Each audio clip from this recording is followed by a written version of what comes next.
A partir de este momento, iniciamos la grabación de la sesión en Google Meet. El uso de este video será única y exclusivamente para fines académicos.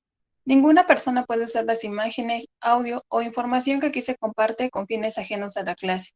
Los derechos de autor son propiedad de Rogelio Alonso Zamorano González, del CEAP, Centro de Estudios Avanzados, y de NLN, Nuevo Liderazgo Nacional con Alonso Zamorano, AC.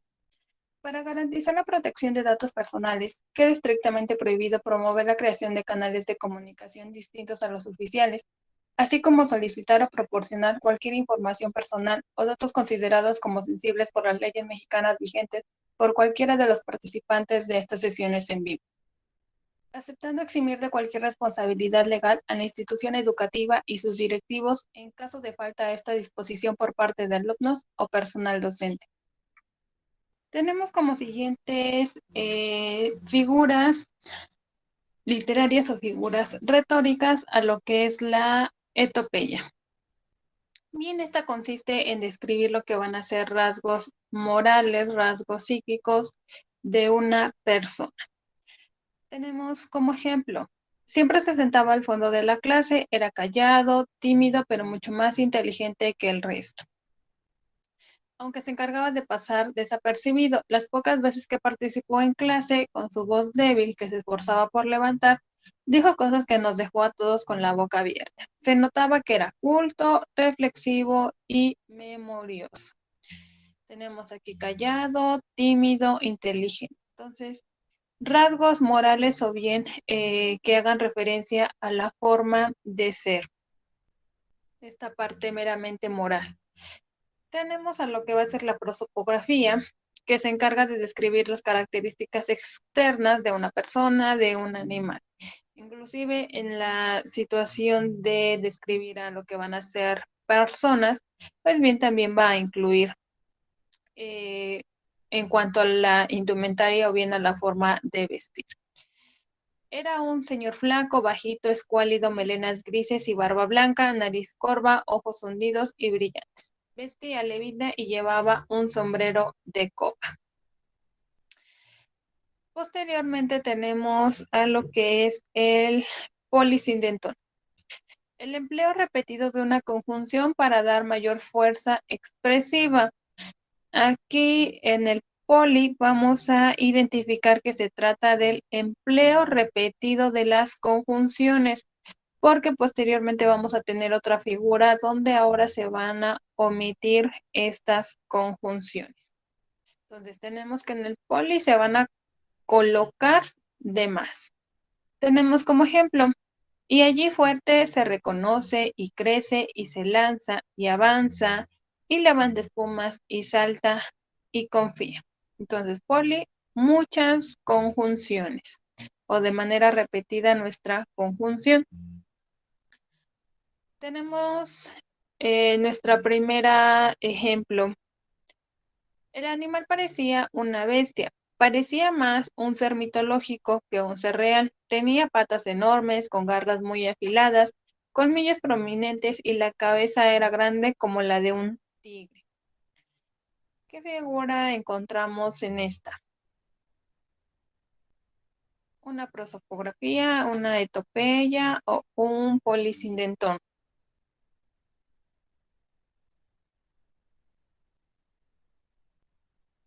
Prosopografía. Correcto, se trata de una prosopografía.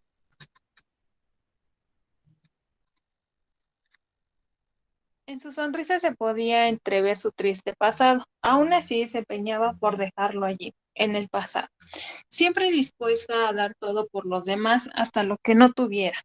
Así vivió su vida, empeñándose porque el dolor que había atravesado no se tradujera en venganza, rencor ni resentimiento.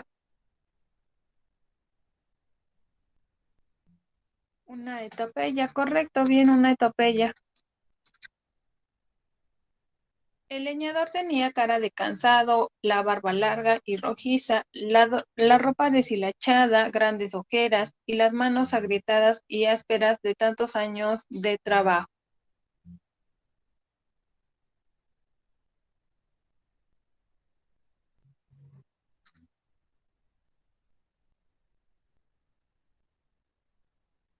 Polisindentón. Mm, Epopeya, entonces. Ok, tenemos cara de cansado, la barba larga, la ropa deshilachada, la forma de vestir, su indumentaria. Entonces vamos a ver. Prosopografía. Correcto, una prosopografía.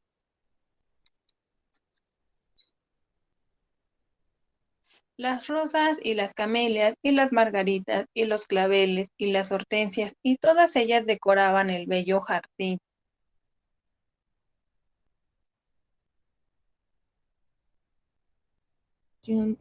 Polisindentón. Correcto. Bien. Polisin.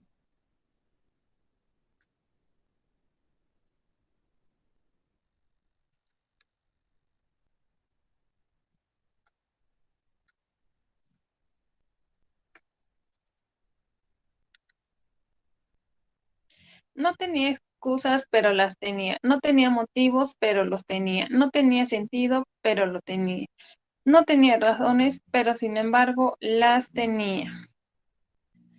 Aquí tenemos otra conjunción del pero. Polisindentón también.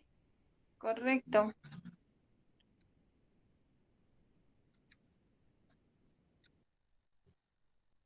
Don Gumersindo era afable, servicial, compasivo y se desvivía por complacer y ser útil a todo el mundo, aunque costase trabajo, desvelos, fatiga, con tal de que no le costase un real.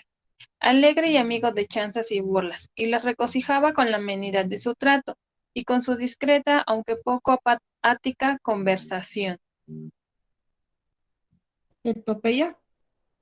Correcto, se trata de una etopeya. Posteriormente tenemos a lo que es la elipsis. Consiste en omitir una o más palabras en una oración y esta pues bien se emplea para suprimir información no necesaria o información que es ya conocida. En este caso pues estaríamos hablando de la forma correcta o de una forma en la que cual también nuestro lenguaje nos permite. A comparación, por ejemplo, de un pleonasmo, a comparación de cuando se les añade un adjetivo para hacer énfasis en una cualidad que de por sí ya posee nuestro sustantivo. En este caso, pues estaríamos hablando de una forma correcta, manera de ya no estar repitiendo. Aquí bien se opta por suprimir información que ya no es necesaria porque pues bien ya es conocida. Tenemos como ejemplo, acá está tu abrigo, tómalo y márchate de una vez. Eh, en este caso de la literatura, pues también sería correcto hacer referencia como acá está tu abrigo, toma tu abrigo y márchate de una vez. La información que ya se está omitiendo, las palabras, es tu abrigo. Tenemos la antítesis, es la oposición entre dos expresiones o ideas. Es tan corto el amor y tan largo el olvido. Tenemos ahora sí lo que es el ascendentón. Eh, Aquí van a omitirse los nexos o bien las conjunciones que unen elementos de una oración a facilitar de agilizar el ritmo. A comparación del poli, que era donde se colocaban nexos o bien conjunciones de más, aquí se van a omitir. Eh, Aquí comenta, bueno, que tiene como finalidad agilizar el ritmo. Sí, y va, por ejemplo, en el hecho de que vamos a muchas veces a ocupar lo que van a hacer también las comas, pero que también la coma pues tiene la función de hacer una breve pausa. Entonces dirían, bueno, entonces como tal no se agiliza. Sí se agiliza y también le permite al lector hacer esta pausa. ¿Por qué? Porque es un tanto incorrecto y de hecho esa parte también en la parte coloquial no hacemos mucha referencia a la a las conjunciones. Lo más probable es que se omitan, entonces pues bien es mejor o es más práctico colocarle lo que van a ser las comas, en este caso omitir los nexos, omitir las conjunciones y sustituirlas pues por lo que van a ser algún signo. Tenemos como ejemplo, la vi, sonreí, callé, huí. A que si tuviéramos la vi y sonreí y callé y huí. ¿Por qué? Porque la I de repente llega a causar conflictos o se le puede prestar más atención a poner atención a las conjunciones en vez a nuestras acciones. La vi, sonreí, callé, huí. A que si tuviéramos la vi y sonreí y callé y huí. En el caso del poli, cuando se colocan de más las conjunciones, pues de repente se pierde las acciones o los términos que se encuentran dentro de las o entre las conjunciones. Entonces, poli tenemos conjunciones o nexos de más y en el ASI se omiten. Bien, se puede tratar de una elipsis, de una antítesis o un ascendentón. Tenemos, ese fue el más potente y esperado argumento en todo el juicio.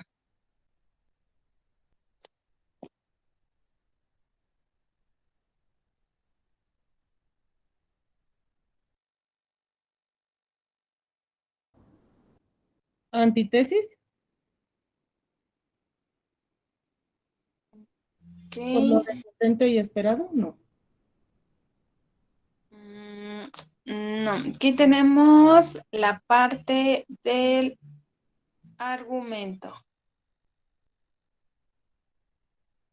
Aquí con la palabra argumento estamos supliendo o bien ya se está mencionando las dos características. Ese fue el más potente y esperado argumento. Estos dos, de potente y esperado, hacen referencia únicamente al argumento.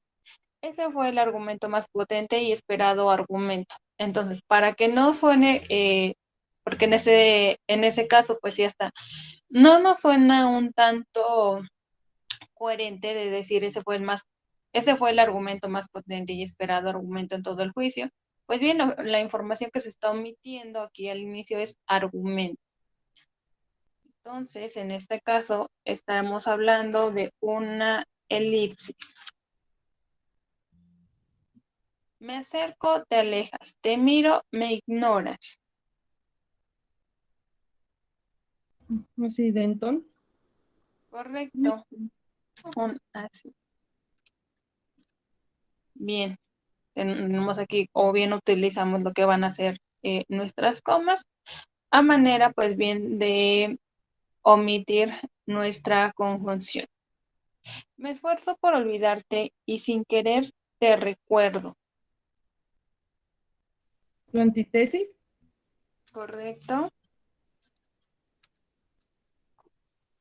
Nuestro líder, valiente, fuerte, pero también inteligente. Una elipsis, correcto. Una elipsis. En la 4. ¿Qué tenemos? Aquí está.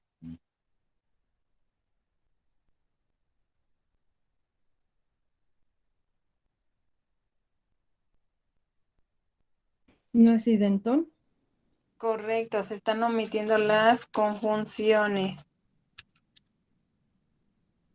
Nuestro líder, valiente y fuerte, pero también inteligente. Bien, entonces se están omitiendo las conjunciones.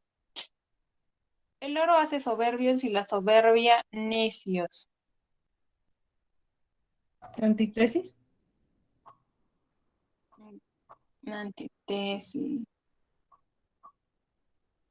Aquí tenemos una función de la coma que nos ayuda también a omitir información que ya se conoce.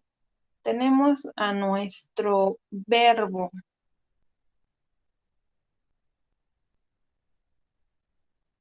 El oro hace soberbios y la soberbia hace necios. Entonces es elipsis también. Así es, se trata de una elipsis. Ya está omitiendo información que ya se conoce, que es hacer. Las grandes personas se reconocen en los pequeños detalles. ¿Esa sí es una antítesis? Correcto, una antítesis, bien. Su presencia es paz, silencio, tranquilidad. Su ausencia, el vacío. Ascendentón. Correcto. A buen entendedor, pocas palabras.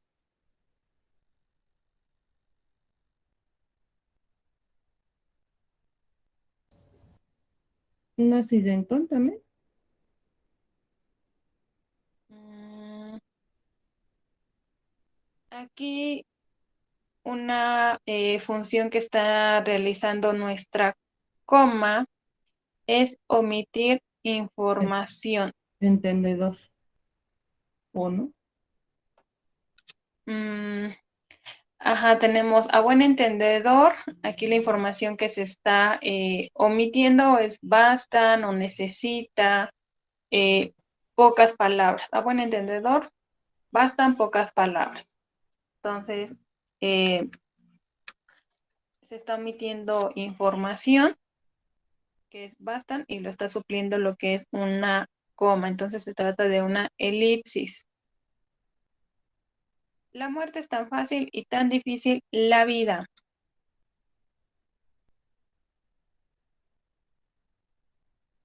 Antítesis. Correcto, una antítesis. Bien.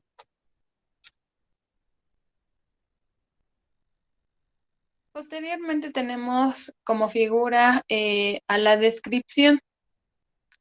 Eh, Parte importante de esta comparación, por ejemplo, de la, de la prosopografía, comparación de la etopeya, es que aquí ambas, bueno, en la elipsis y perdón, en la etopeya y en la prosopografía nos decía que eran descripciones, pero cada una hace referencia a determinada tipo de descripción. En este caso aquí tenemos como propia figura lo que va a ser la descripción. ¿En qué consiste? Pues es una explicación pormenorizada de los personajes, objetos, locaciones, a manera de generar una imagen verosímil. La imagen más real o más particular, más detallada de lo que se está leyendo. A manera pues bien de que se genere en el lector eh, una imagen a tal grado de que él pueda estar viviendo esa escena. Tenemos como ejemplo el novato que se había quedado en la esquina, detrás de la puerta, de modo que apenas se le veía. Era un mozo del campo, de unos 15 años. En este caso, aquí la descripción también puede hacer uso de lo que va a ser la etopeya, puede hacer uso de lo que va a ser la prosopografía. Sí, y muchas veces, o puedo decir que en todas las ocasiones, cuando tienen determinada, cualquier lectura en sí, sí se ponen en el lugar o se imaginan, es decir, recreando lo que estamos leyendo. En este caso de la descripción es muy detallada, muy pormenorizada. Imagínense a un sujeto en una esquina, muchas veces en el lugar que se encuentren, a lo mejor en la biblioteca, en su casa, en su habitación, en el parque, van a ubicar y muchas veces van a dirigir la mirada o la vista hacia alguna esquina. O a lo mejor pueden estar en una biblioteca, pero se vinculan al momento a lo mejor en su habitación, porque en su habitación tienen más prácticamente una esquina detrás de la puerta y ya colocaron ahí en la esquina una puerta. Van colocando o van recreando lo que van a ser las escenas. De modo que apenas se le veía y ya colocaron al sujeto ahí a la mitad, solamente pueden observar un poquito o a lo mejor únicamente tenemos que estaba asomando la cabeza, apenas se le veía. era un mozo del campo, de unos 15 años. Aquí puede continuar nuestro fragmento diciendo a lo mejor la forma en que se le veía, las prendas que utilizaba, o parecía tener una, parecía que tenía de vestimenta una manta, o tenía un rebozo, una camisa. Y en ese caso, pues bien, la descripción también está usando uso de una prosopografía en la forma en la que viste. No era un joven robusto, y también puede añadirse a esta situación de la descripción, pero es a tal grado de que el lector pueda crear una imagen lo más real. Tenemos a lo que va a ser el calambur. Consiste en reagrupar sílabas o palabras cuya finalidad es modificar el significado de una oración, ocultar un doble sentido. Aquí tenemos también que va a consistir en esta parte de un juego de palabras. Tenemos como ejemplo, mi madre estaba riendo. Mi madre está barriendo. Eh, en este caso, bueno, les dice como que la separación. Mi madre está barriendo, mi madre está barriendo. Si los decimos o los leemos de esa manera seguida, muchas veces pues no identificamos en qué momento se hace como que tal la pausa, pero en qué momento identificamos por el resto de las actividades. En este caso únicamente tenemos aquí dos ejemplos cortos. Si tuviéramos, bueno, más información a lo mejor en esta primera de mi madre estaba riendo, pues a lo mejor pudiéramos tener la información de que estaban en una reunión, alguien platicaba cosas graciosas, y ahí sí identificamos la acción de qué, la acción de reír. Si estuviéramos hablando de situaciones, a lo mejor yo llegué de la escuela, mi madre hacía los quehaceres, mi madre está barriendo. Entonces sí, aquí, bueno, comprendemos la acción de barrer, pero si las leemos de manera seguida o sin algún contexto, pues de repente se da esta situación de un juego de palabras. Tenemos lo que va a ser el apóstrofe, dirigirse a un interlocutor durante un discurso, diálogo o narrativa. Esta situación del apóstrofe aquí va a consistir en llamar la atención del interlocutor. Muchas veces, por el tipo de lectura que se pudiera presentar, es como también el autor pues debe de utilizar términos a manera de que despierte nuestro lector. Tenemos como ejemplo, vida. ¿Qué puedo yo darle a mi Dios que vive en mí?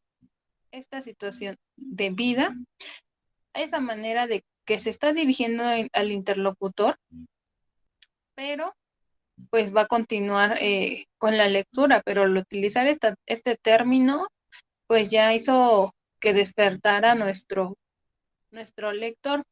Muchas veces lo vamos a encontrar también en lo que van a ser signos de admiración. ¿Por qué? Porque pues bien, esta función de los signos de admiración es crear las emociones, las expresiones. Entonces, pues también el lector va a tener, o cuando seguimos nuestra lectura, lo hacemos con ese énfasis. Parte o bien finalidad de todos nuestros signos de puntuación. Entender la manera en la que se está dirigiendo nuestro escritor hacia nosotros como lectores. Oh, virtuosa, magnífica guerra. Lo vamos a leer también con un tono más emotivo. Si bien la lectura se puede estar haciendo meramente con la mente, pero también ahí se despierta esta emoción. Y bien, si se está a lo mejor recitando determinada lectura, pues mucho más. Se va a tener que hacer este cambio de distinción de tono, y de esa manera despiertan nuestros oyentes o bien nuestros lectores. Tenemos, bueno, y posteriormente ya sigue con nuestra lectura, pero ya sin ningún signo de puntuación. Tenemos aquí, oh dulces prendas por mi mal halladas. Nuevamente tenemos aquí nuestro apóstrofe sería O y tenemos nuevamente acompañado de nuestros signos de admiración. Entonces, bien, tienen como finalidad crear emociones en nuestros lectores. Posteriormente tenemos como figura lo que es la gradación. Se encarga de ordenar una idea o concepto de acuerdo a su importancia. De acuerdo a su importancia o también de acuerdo a una secuencia, una causa-efecto.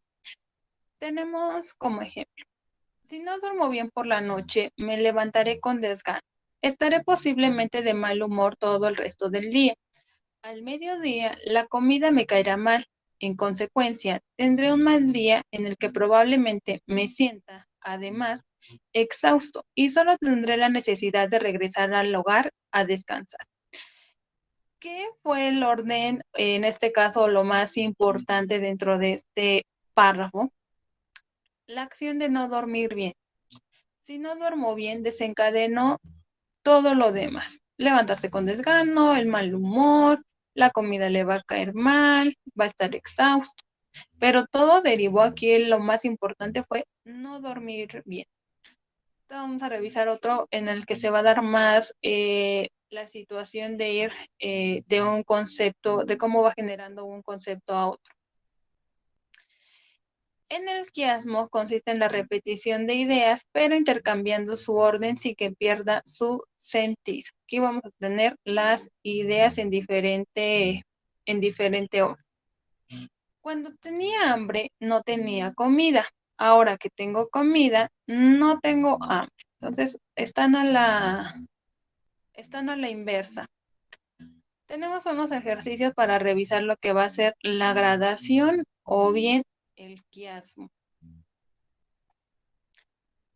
Ni son todos los que están, ni están todos los que son. ¿Qué se trata? ¿Un quiasmo o una gradación?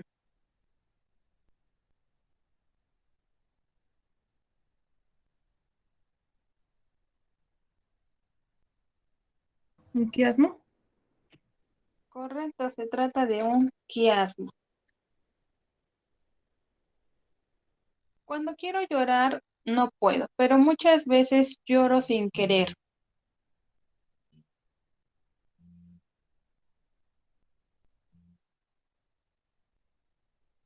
Quiasmo.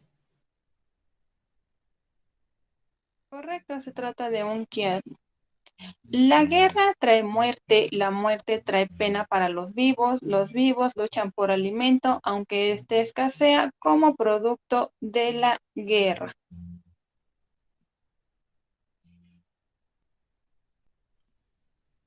¿Gradación? Correcto, se trata de una gradación. Uno va derivando de otro. Aquí la parte importante fue la guerra, que trae muerte. Y después la muerte trae penas para los vivos. Y los vivos luchan por alimento. Aunque aquí sustituyendo el alimento, escasea. Porque escasea producto de la guerra. Y volvemos al inicio. Bien. Necesitaba dinero para comprar muchas cosas y ahora que tengo dinero, no necesito ya nada.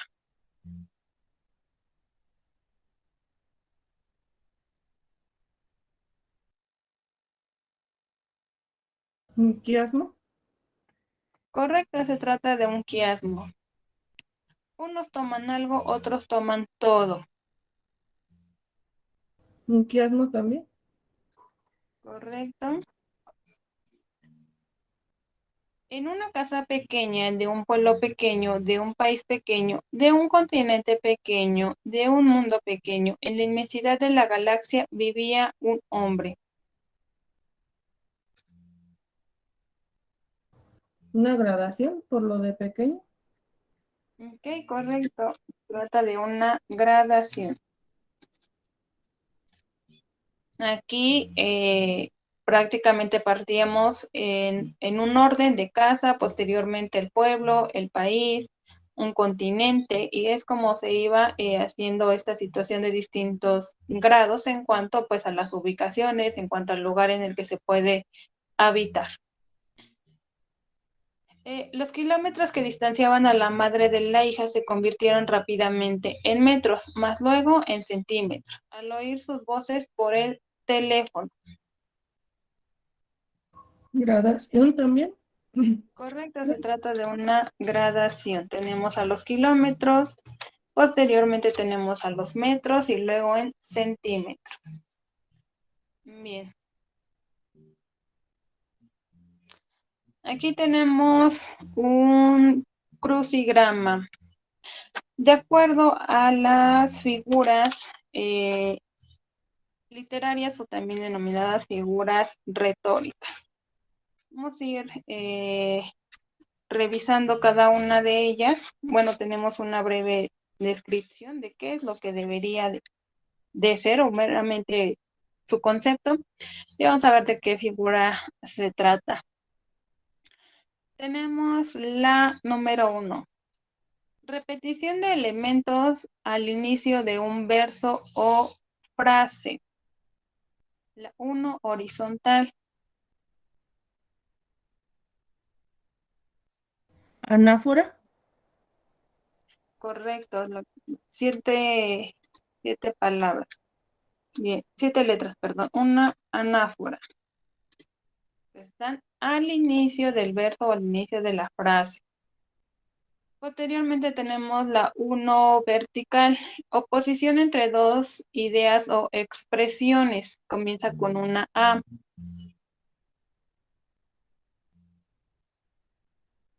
9, son 9 letras.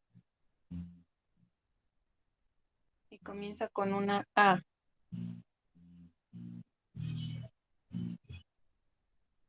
Antítesis.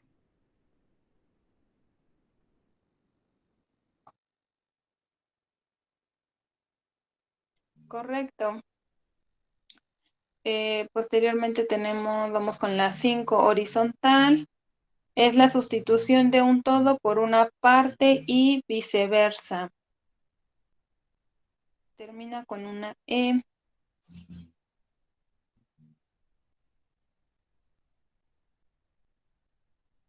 Tiene 10 letras.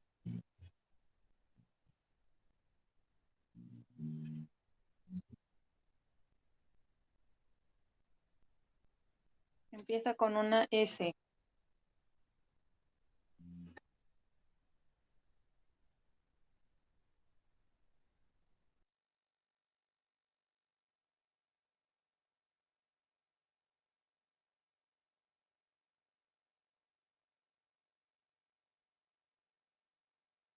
Correcto, bien. Un sinécdoque, bien.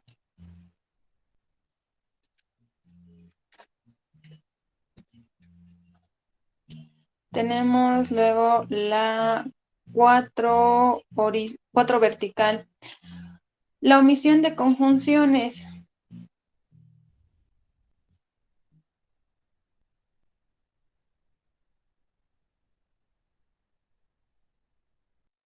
Segunda letra es una S. Sí.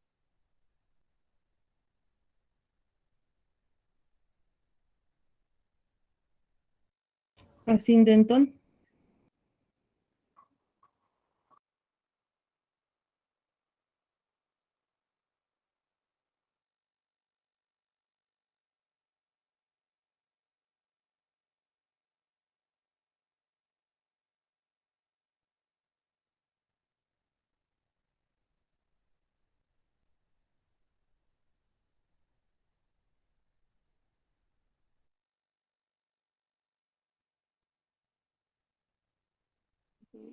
Cuatro, seis, ocho, 9, 10.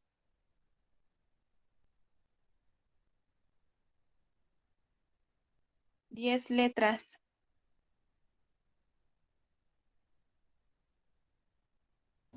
Hiperbatón.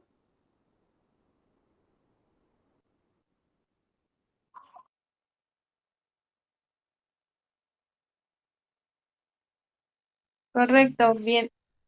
Tenemos la 3. Omisión de elementos. Omisión de elementos que ya se conocen. Tiene una P intermedia.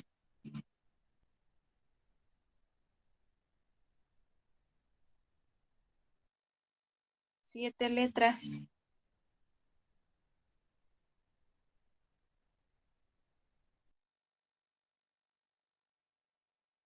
Elipsis.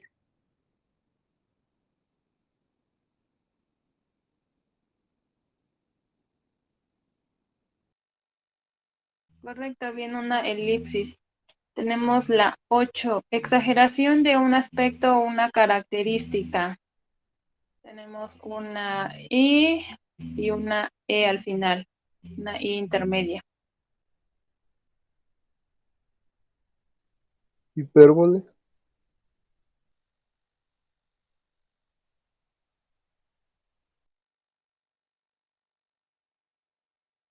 Correcto, bien, una hipérbole. Luego tenemos la 9, tiene una N intermedia. Atribución de una sensación a un objeto que no le corresponde, a un objeto bien a un sentido que no le corresponde.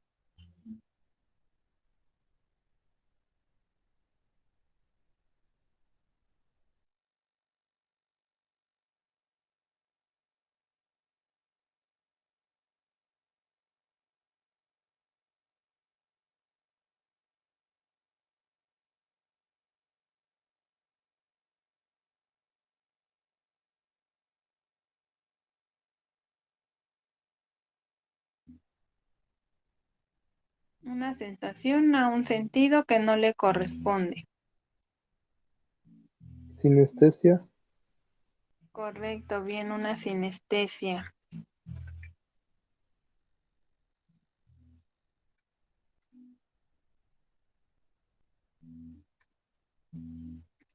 La 7, la representación escrita de los sonidos.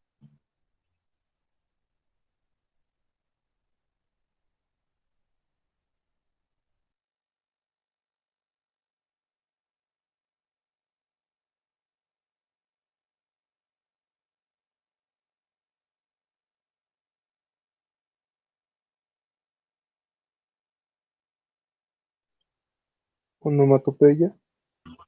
Correcto, bien, una onomatopeya.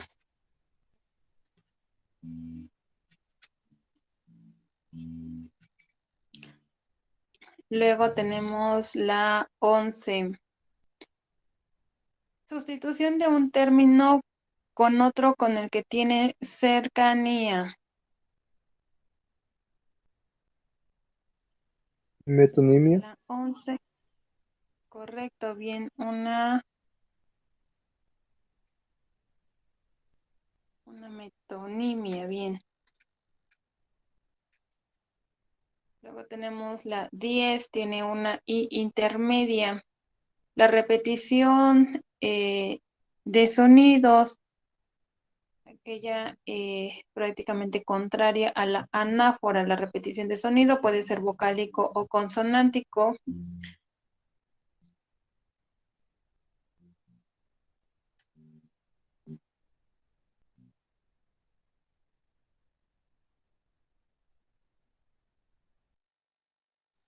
Aliteración. Bien, se trata de una aliteración. Bien.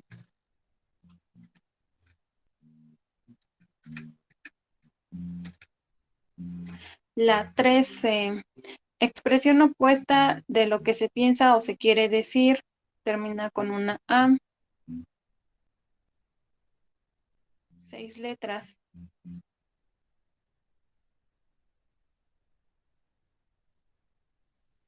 Ironía.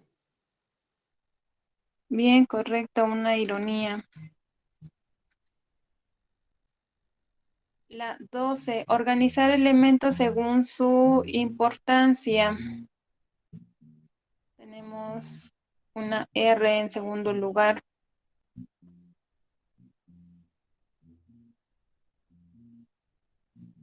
9 letras.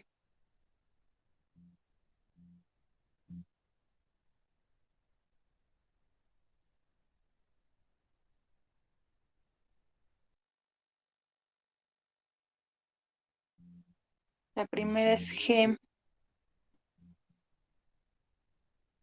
Gradación. Bien, se trata de una gradación.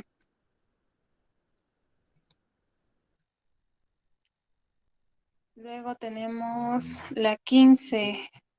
Comparación de elementos, 5 letras. Tiene una I en la cuarta posición. Correcto, bien, comentan un símil, bien.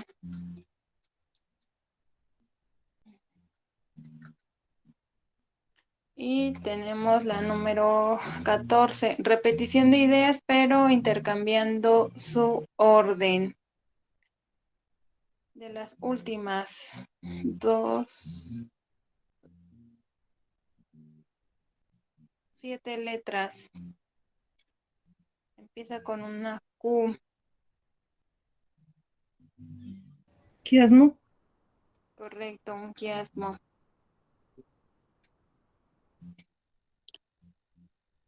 Bien, nuestros comentarios con las figuras literarias o figuras retóricas. No son propias de la literatura, también en nuestra vida cotidiana hacemos uso de ellas, sí, pero muchas veces pues el desconocimiento, pues hablamos de manera coloquial y no prestamos atención, pues bien que también hacemos uso de ellas.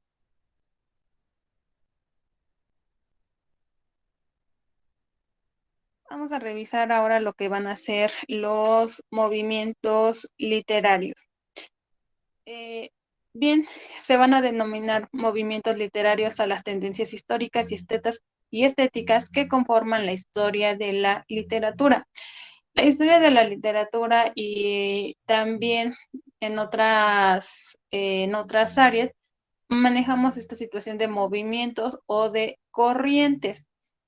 Y que bien toda esta cuestión pues es meramente histórica, meramente a manera de identificar las bases también eh, de cualquier otra materia.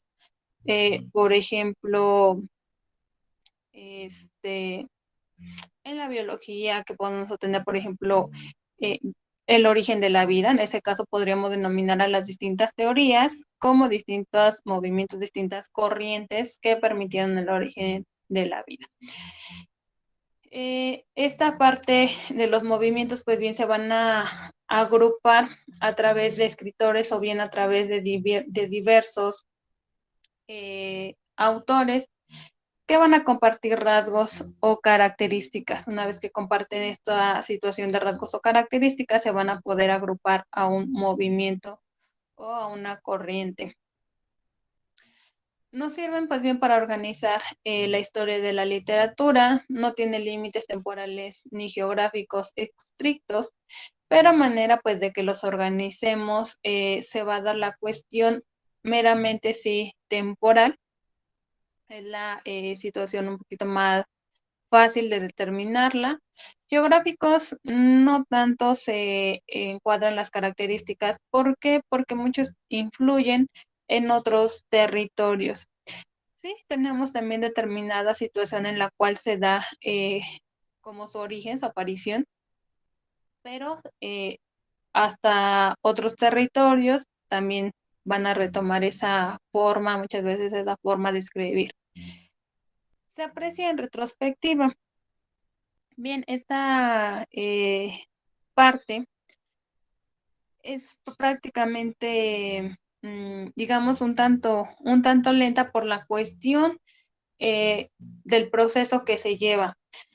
Bien, a que pues primero se deben de escribir las obras, se editan, posteriormente se van a publicar, en ese momento que bien que se publican, pues es cuando se dan a conocer, pero posteriormente los escritores no son los que denominan o determinan a qué movimiento o qué corriente, sino que bien vamos a tener a lo que van a ser investigadores quienes van a, ahora sí, a leer las obras, la van a apreciar, la van a valorar para que puedan determinar el movimiento a cuál van a pertenecer. Van a tener que prácticamente tener un sinfín de lecturas, van a tener que leer todas para determinar las características con las cuales están escribiendo los autores. Y pues bien, hasta tiempo después va a surgir esta parte de que le van a denominar o le van a colocar un nombre en concreto a ese movimiento. Entonces, en ese sentido, pues viene en retrospectiva, por el gran proceso, largo proceso que lleva la literatura. No es como que los autores digan, bueno, vamos a ponernos de acuerdo, vamos a escribir con estas características y primero de no tener movimiento y posteriormente hagan la escritura, hagan sus obras. ¿Por qué? Porque vamos a ver que bien cada autor va a escribir distintas situaciones, puede escribir acerca de lo que observa, puedes tener esta parte de que también la literatura comprende la ficción y no a todos también se les da esta parte de crear obras ficticias. Suele tomarse una clasificación cronológica. Bien, vamos a rescatar meramente las ideas más importantes a estos movimientos o bien a estas corrientes. Vamos a comenzar por lo que es el clasicismo. ¿En qué año aparece? Bien, se va a dar del siglo V antes de Cristo al siglo V después de Cristo. Se caracteriza por la búsqueda constante de la perfección en los aspectos físicos del hombre. Bien, donde nace o donde lo vamos a encontrar en lo que fue la antigua Grecia y en el Imperio Romano. Esta situación importante eran los rasgos, las características físicas del hombre. Encontrar la armonía, el equilibrio también entre la forma y el fondo, pero siempre y cuando se observara esta situación meramente del hombre. El individuo debería de ser perfecto. Obras clásicas tenemos lo que va a ser la Ilíada y la Odisea de Homero. Posteriormente tenemos a lo que va a ser el medieval. Esta se va a dar del siglo V al siglo XV, ya después de Cristo. Vamos en orden cronológico. Se va a dar en Europa, derivado de lo que fue la fragmentación del Imperio Romano. El tema central, o bien teniendo en cuenta esta base histórica, pues vamos a decir que la literatura se iba a centrar meramente en lo teológico. Y pues bien, se iba a deber a que la clase intelectual de esta época iba a estar ubicada en lo que era el clero. Entonces, pues bien, era acerca de lo que iban a escribir. En esta corriente, pues también vamos a tener lo que iba a ser el tema del amor cortés, que iba a destacar en el siglo XI dentro de este movimiento, dentro de estos siglos, donde en lugar de prepararse o bien de propagarse de manera escrita, iba a ser transmitida de manera oral. ¿Quiénes le iban a llevar? Prácticamente la situación de los trovadores. ¿De qué manera? Pues a través de lo que íbamos a conocer como la canción. Pertenecientes por ahí en la situación que revisábamos de la lírica, como subgénero la canción. En este caso, pues bien, aquí iba a resaltar esta parte. También retomando aquí, pues bien, que todo para ellos era prácticamente considerado como una elocuencia, no había como tal una descripción de qué era la literatura. Poemas épicos donde se describían las batallas y la vida de los soldados. Aquí también esta parte, pues bien, iban a escribir acerca de lo que podían observar, de lo que era mediático para la sociedad. Posteriormente tenemos al movimiento del Renacimiento. Se va a dar del siglo XV al siglo XVI en Italia. Temas principales a manifestar era el amor, la mitología, la naturaleza. Bien, esta esta parte se caracterizó porque se iban a desarrollar o iban a estar en su mero momento todas las artes. Y la importancia central que iba a tomar el hombre, muchas veces lo van a identificar como el antropocentrismo. Bien, que iba a considerar como al ser humano el centro de todas las cosas. Tema central, el hombre. Aquí en esta parte muchas veces van a asemejar no únicamente esta cuestión de los movimientos de la literatura. Recordemos que la literatura también es considerada como una obra de arte. Obras de arte tenemos a la pintura, tenemos a la arquitectura, tenemos a la música y también estas situaciones se van plasmando de acuerdo a movimientos. Aquí también en la arquitectura tenemos meramente que se iban a centrar en el hombre. Tenemos como obras Don Quijote de la Mancha, La Divina Comedia. Posteriormente tenemos a la época o el movimiento del barroco. Se iba a desarrollar o se desarrolló en lo que fue el siglo XVII en España, uso abundante de figuras y de recursos literarios. A comparación, asemejándolo con lo que es la arquitectura, esta también parte un movimiento muy resaltante en la arquitectura, es que iba a estar repleto o iba a tener bastantes detalles. A manera de ejemplificar, tenemos en la parte de la arquitectura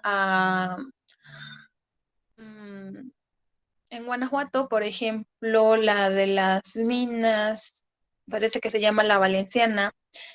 En la capilla que tienen, pues bien, hace referencia a ese movimiento, al movimiento barroco, donde tiene mucho, mucho detalle.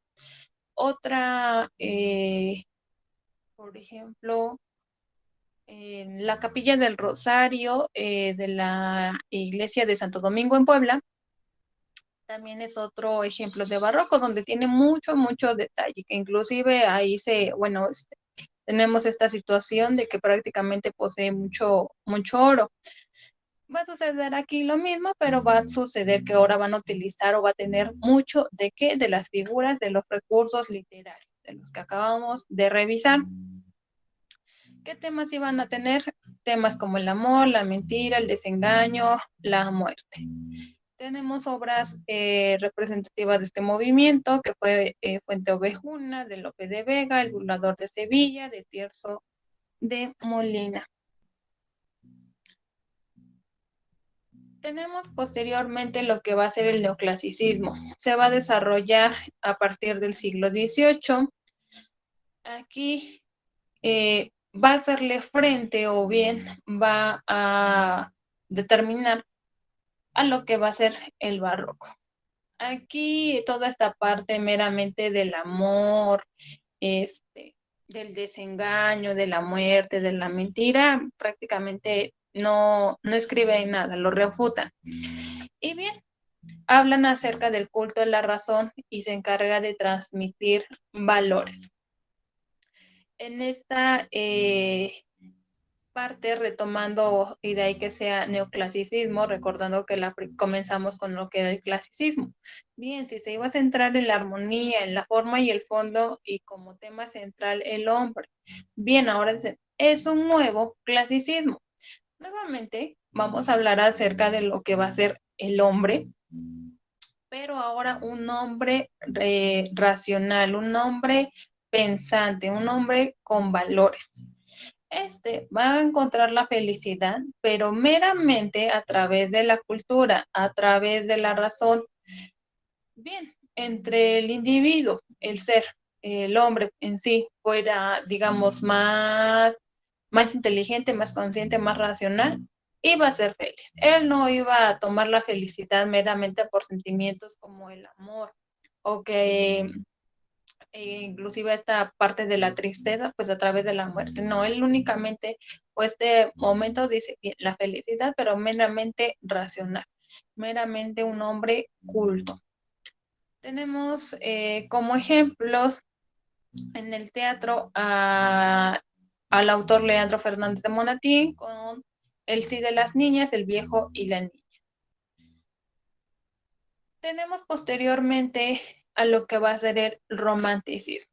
Se va a dar del siglo XVII al siglo XIX. Y va a valorar por encima de todo la sensibilidad del autor, el predominio del yo. Se preferían los imaginarios nacionales como las leyendas, los mitos, las tradiciones y los relatos en los que la interioridad de los personajes era lo más importante. Bien, aquí a diferencia o bien nuevamente vuelven a refutar lo que va a ser el neoclasicismo, esta parte culta, cultural. Aquí, bien, ¿qué es lo que el autor piensa? ¿Qué es lo que el autor siente? Vamos a encontrar también leyendas, mitos, tradiciones, todo aquello que se iba a alejar de la razón. ¿Por qué? Porque para el individuo, pues esto prácticamente era nada, en sí iba a venir a afectar que el humano o el individuo sea un ser racional. La interioridad, nuevamente, ¿qué es lo que sentían los personajes? Y se importaban nuevamente esos sentimientos. Tenemos como obra representante a Los Miserables de Víctor Hugo. Tenemos como siguiente movimiento al realismo. Se va a dar en la segunda mitad del siglo XIX. Trata de generar un acercamiento de la literatura a la realidad social. De esta manera, pues se iba a poner freno a la fantasía, a la imaginación, olvidando ahora la parte de las leyendas, de los mitos. Bien, derivado de ahí su nombre, realismo. ¿Qué en sí estaba sucediendo? ¿Y quiénes forman parte del momento? La sociedad, una realidad social. La forma en la que trabajaban, la forma en la que vivían, iban a escribir acerca de eso, meramente sobre su realidad. Se iba a poner pues bien a lo que era el romanticismo, representar la realidad, por lo que se centró su atención en la narrativa, especialmente en la novela, en el hecho de que, pues bien, podemos tener esta cuestión de decir que nosotros también podemos o vivimos en una novela.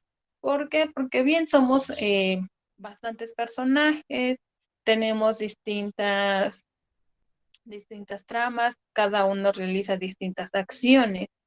Por tanto, pues bien, no podemos basarlo a través de una poesía. Y vamos a hacer un tanto más extensos al desarrollar o al escribirnos acerca sobre nuestra cotidianidad.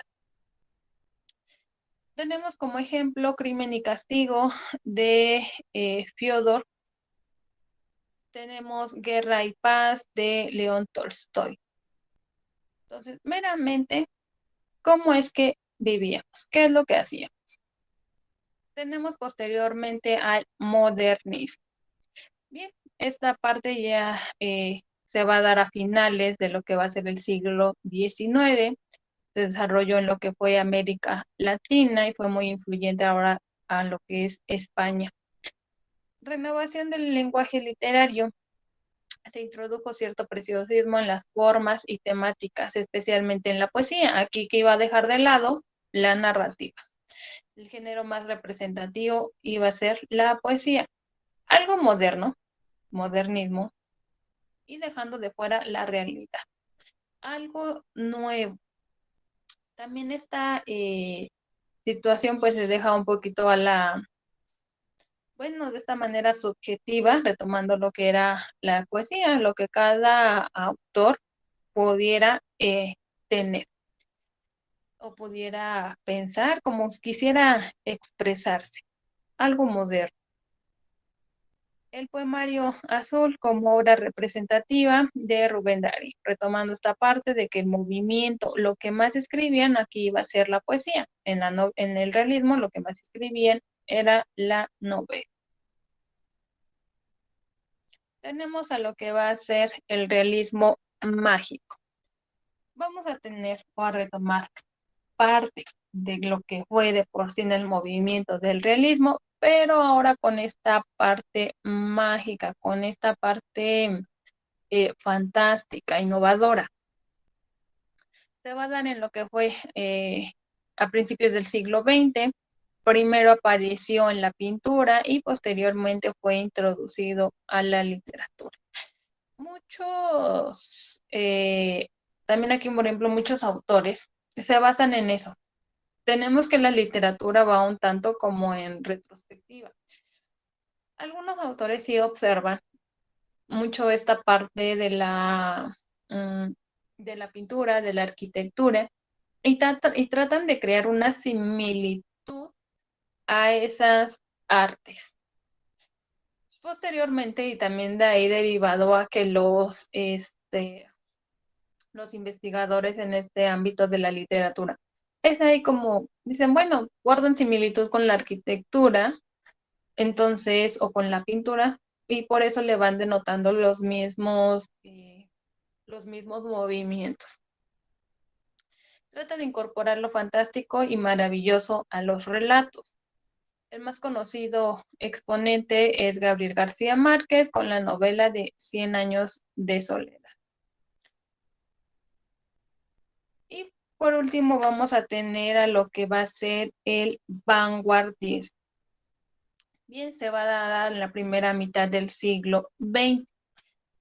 Va a negar todo el pasado y nuevamente va a decir, quiero que los autores, o bien todos los autores, iban a escribir de alguna manera distinta. Aquí en cierta parte no iban a tener características similares, ¿no bien? En el hecho de que también tenían temas cada uno fuera de lo común, pues bien, en este caso pues iban a encontrar que los autores estaban siendo originales. En cuanto a la poesía, cambia la estructura de los poemas para ofrecer una métrica que genera sorpresa y resulta novedosa. Por ahí cuando estábamos revisando lo que era poesía, decíamos que como tal, para describir o diferenciar qué era poesía, decimos, no existe un concepto que nos diga esto es poesía, esto no es poesía. Lo que sí era poesía era que nuestro autor tenía que expresar su sentir, sus emociones. ¿Cómo es que él observa también esta situación de su alrededor? Únicamente para trabajar esta situación de lo que van a ser los sonetos, que prácticamente es una poesía perfecta, donde sí se guarda aún esta situación de cuántas sílabas de contener, de la rima también meramente perfecta. Ahí sí. Pero en esta situación de los poemas, ya iban a tener a su libertad cualquier forma de escribir. En las emociones, en el sentir, no nos pueden limitar, no nos pueden decir qué es lo que debemos sentir, cómo debemos de reaccionar. Cada individuo es un mundo, entonces, pues derivado de esto, pues iba a quedar a la libertad de los autores, escribir la poesía. Utilizan recursos expresivos que van desde la imagen al uso de metáforas, rompen con la formalidad de los versos, con la lógica, para dejarse llevar por el azar. Tenemos como obra representativa 20 poemas de amor y una canción desesperada de Pablo Neruda. Hasta este momento son los movimientos que tenemos en la literatura. Por ahí si revisan en una parte de lo que es el arte, por ejemplo, en la pintura, en la arquitectura, van a encontrar nuevos, o bien ahí sí ya tienen nuevos movimientos, nuevas corrientes. que tenemos, por ejemplo, al cubismo, tenemos al impresionismo. Bien, ¿por qué? Porque ellos sí, en el momento en que se plasma, se observa y es un poco más fácil de analizar y asemejar las características con las cuales están pintando, con las cuales están construyendo, elaborando. A diferencia, pues bien, de esta parte de la literatura, que aún no se puede decir si comparten características o no. Entonces, en cuanto a la literatura, pues bien, hasta este movimiento, hasta esta corriente está. Otra manera en la cual pueden encontrar lo que va a ser una forma de clasificar, pero que esta queda muy ambigua, no tan concreta, va a ser entre literatura contemporánea y literatura universal. En la literatura contemporánea se va a tomar a partir de lo que va a ser el romanticismo, el realismo, el modernismo y el vanguardismo. Van a ser las corrientes que van a pertenecer a lo contemporáneo. Se realizó a partir de importantes movimientos históricos, se encuentra en constante renovación y se expone la realidad del momento a través de la originalidad. Entonces, esta situación de la originalidad la vamos a ver más en lo que fue el modernismo y el vanguardismo, no tanto en el romanticismo que el realismo. Entonces, bien, por eso no es tan dada esta situación de clasificar lo que pertenezca a la literatura contemporánea. Y tenemos a la literatura universal. Obras que han tenido un gran impacto a nivel mundial, que se convierten como referencia cultural debido a su contenido, debido a la autenticidad de cada autor. Se considera que estas obras deben de ser consideradas o bien conocidas por todas las personas. Tenemos como ejemplo la Ilíada de Homero, la Ilíada de la Odisea, Don Quijote de la Mancha, Romeo y Julieta. Si bien no, porque aquí también va muchas veces con esta parte de lo cultural, que a lo mejor no se trabaja como o se les solicita, por ejemplo, a los estudiantes como que tengan referencia a una lectura. Sí es importante que al menos vayan trabajando una estación. Y sí, prácticamente a manera de eh, historia general, de hechos culturales, conocer de qué pudieran tratar estas obras. Algunas inclusive no les van a, eh, por ejemplo, esta situación de que mm, no las hayan leído, pero que el nombre sí les suena. Y muchas veces identificar también a lo que va a ser el autor con la obra.